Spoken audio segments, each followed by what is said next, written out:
Well, Morbius came out on April Fool's Day. I didn't see it then, but I just got done seeing it. Well, if you care about spoilers, there are going to be spoilers in this review, but why should you care about spoilers for Morbius?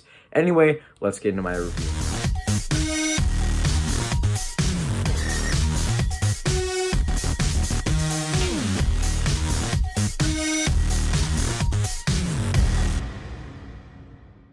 Just one more thing, like I said, it is a spoiler review, but before we get into this, hit the subscribe button down below. It does my channel a lot of good. Also, comment, have you seen Morbius? Do you enjoy it? Did you not? Tell me all down below.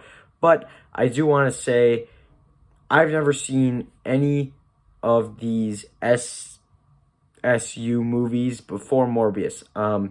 I've seen the first, 10 minutes of Venom, but I haven't finished it.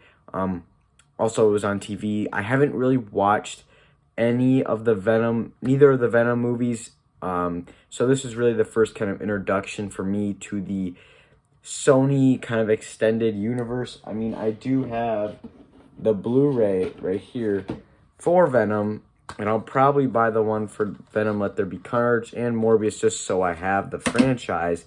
But this movie is not really good. I enjoyed it, and I know a lot of people are going to give me hate for that in the comments because a lot of people just want to hate on this movie because of the low Rotten Tomatoes score. It also has a low cinema score. I don't think it deserves all that much hate. Is it a good movie? No. So, I'm putting that out there. It's not a good movie. It's just not, but I don't also believe it deserves a 17% on Rotten Tomatoes. There's a lot of problems with this movie, but a lot of people have already stated the problems with it. I kind of just want to state my positives with the movie. Overall, I had fun with it. It was, all the actors, great job in this movie. Jared Leto does a really good job playing Michael Morbius, or Dr. Michael Morbius. He does a very good job there. Also, Matt Smith is the highlight of this movie, in my opinion. He does a great job of playing Morbius's friend, who also suffers the same illness of him and becomes the villain, and Morbius eventually, has to kill him. That was it's not emotional because the movie's not well done in that sense, but he was very entertaining. There's this dance sequence that he has, and if you've seen the movie, you know what I'm talking about. He has this, 30 seconds of just dancing. In total in the movie, though, he has a minute of dancing, which is very weird. But Matt Smith does a really good job. He really plays up the evilness, but also kind of childlike wonder of his character Miles, or Milo, I think is his name. I don't really care to look it up, but anyway, so that he was good. Tyrese Gibson is okay, but his partner, I'm blanking on the actor's name. He was very good in here. He was hilarious. He just had a lot of moments throughout, with whether it's the holy water and when they're interrogating Morbius. He's just very funny, and also the guy who raised Michael and Milo was a very good actor. I'm forgetting his name. I know he's a big name, but I didn't remember his name from the credits. So all the actors, good. They were all solid. They all did a really solid job. The story as a whole, I don't know. To me, there wasn't a lot in here to really latch on to. It felt like a comic book movie pre-MCU. And even parts of Phase 1. It feels like an early comic book movie when they don't know how to make a comic book movie. It feels like they're putting all this stuff into it, and they just don't know how to execute it very well. Sony's they have 10 of these movies in development, so I don't know how that's going to turn out, but they do have a lot of them in development, and I hope that they get better. Again, I haven't seen Venom or Venom 2, but the Rotten Tomatoes score lead me to believe that they're not that great of movies in and of themselves. But I want to talk more about the story. So, there's not that much of a story to it. You have Morbius. He wants to find a cure. So he and his kind of love interest go well, actually, she is his love interest. They go onto this ship. They give him this stuff from vampire bats, and he becomes the Morbius that we know, the living vampire.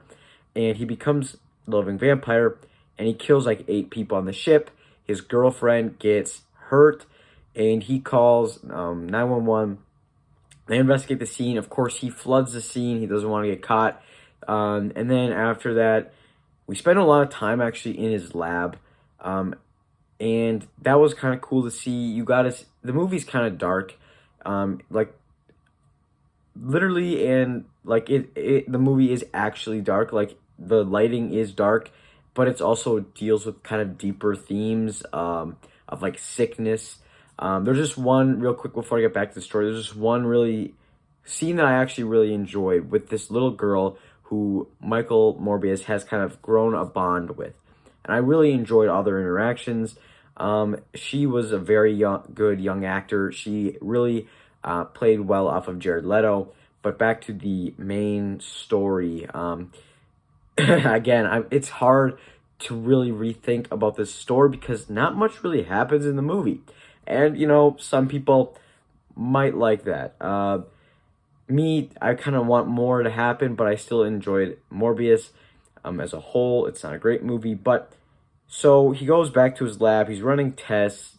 He's doing all this stuff, and Matt Smith's characters sees him, and he wants this because he doesn't believe that Morbius is the only one that should be healed. So Matt Smith character, being one of those characters that just, they need it. They don't care what it'll do. They just need it. And, Morbius, they actually make him a likable character in the second half of this movie. He doesn't like what he's done to himself. He doesn't want it to happen to other people. He's trying to protect his friend.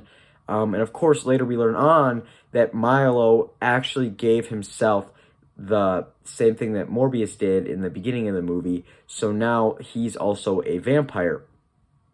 And, we find out that he's the one that killed the nurse in the hallway, not Morbius. So that was kind of a reveal, not really that big of a reveal, but for 30 minutes of this movie, it's kind of Milo versus Michael Morbius, and it's kind of them fighting, taking a 10-minute break, fighting again. The end battle is entertaining, but it's also very hard to follow. It's all over the place. The CGI is good. People complain about it. It's good. But overall, the end battle, I didn't care for because I couldn't really tell what was going on. And having so many bats, if you paused it or if you put it in slow motion, I'm pretty sure the people who did the CGI just put a bunch of random dots flying around because honestly, you could not tell, that they were bats unless they did a close-up or, that's not really important. But overall, it did feel like a sloppy movie. I enjoyed a lot of Morbius. This spoiler review was kind of a more laid-back review. It was a fine movie. It was average. Felt like an old comic book movie again. Haven't seen Venom, but to me, it just felt like your average comic book movie. Nothing too special. But now I want to talk about the end credit scenes. There are 2 of them. And they know that Sony knows they're not good at end credit scenes, and if you didn't enjoy Morbius, you're not staying. So they put them right kind of, you only had to watch 5 credits, 5 people's name. Then you got the first one, then you saw the cast list, then you saw the second one. The first one, after the events of Spider-Man No Way Home, we see this ripple in this universe, and they take Adrian Toomes, or the Vulture, from the MCU and then bring him into this new SSU, or Sony's Spider-Man universe. I don't know what the name of this universe is, but they bring in the character of Adrian Toomes, played by Michael Keaton. So he's now in this universe. That's all really we get. He gets arrested then. He's in a prison cell, and then they kind of just put him in a police car, and that's the end of that scene. Nothing special. The second end credit scene is horrible. Morbius is driving a car, and then he gets out. He sees the Vulture. The Vulture, Michael Keaton doesn't appear in this scene. It's purely his voice, which sounds off. It sounds awful. It doesn't even sound like Michael Keaton, and it sounds like a ride that you'd see at Universal. Like, it feels like a ride you'd see at Universal. It does not work. The second end credit scene is horrible. What they did, obviously Michael Keaton wasn't there for this because they just did a voiceover, and if that even was him, I don't think it was very good. He is credited like 7th though, so he does have high billing even though he's only in the end credit scenes. But I didn't care for his character all that much in here because he's not in it much. And now that leads me to my final thing. I'm going to talk about the misleadingness of the trailers. So apparently the director didn't want to like really do these end credit scenes.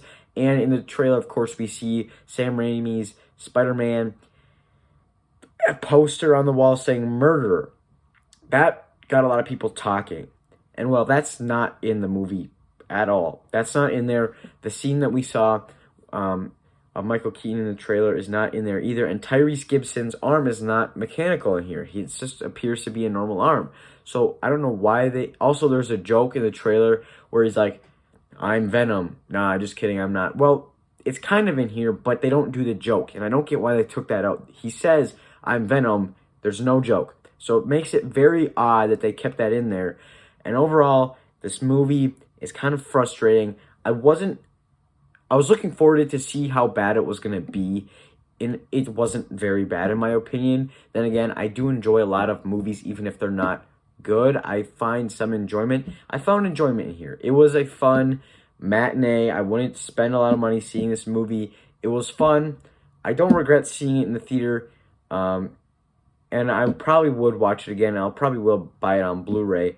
But overall, Morbius is an okay movie. I gotta give it, though, like a 6 out of 10.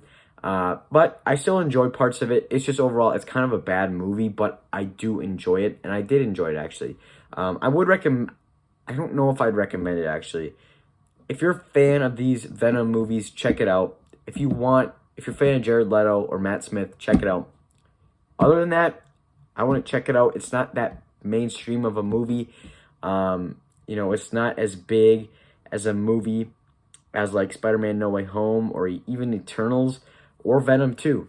But that's my thoughts on it. That was my spoiler review. Again, a little more laid back of a review just because it's Morbius. But anyway, thank you guys so much for listening to this review. You can check out some more videos right now, but also hit the subscribe button. And always check out some more videos right now.